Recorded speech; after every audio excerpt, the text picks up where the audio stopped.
বরিশালে জামায়াতে ইসলামী বাংলাদেশ এর উদ্যোগে ইফতার মাহফিল অনুষ্ঠিত।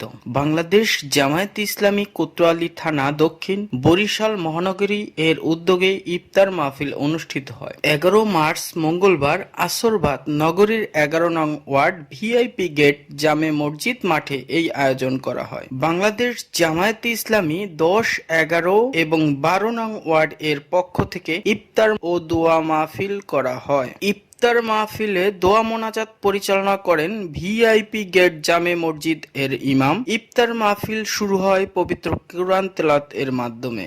অনুষ্ঠানে প্রধান অতিথি হিসেবে উপস্থিত ছিলেন বাংলাদেশ জামায়াতে ইসলামী কেন্দ্রীয় নির্বাহী পরিষদের সদস্য ও সহকারী জেনারেল আলহাজ অ্যাডভোকেট মোয়াজ্জেম হোসেন হেলাল। এছাড়াও কোতোয়ালী থানা দক্ষিণ এর কার্যকরী সদস্য ও বিশিষ্ট নেতৃবৃন্দ উপস্থিত ছিলেন। ইফতার মাহফিল উপলক্ষে মাঠ কানায় কানায় পরিপূর্ণ হয়ে যায়। অত্যন্ত শান্তিপূর্ণভাবে এর আয়োজন করা হয়। বরিশাল থেকে মোহাম্মদ পারভেজ শিকদার, বিজলি বার্তা নিউজ ডেস্ক।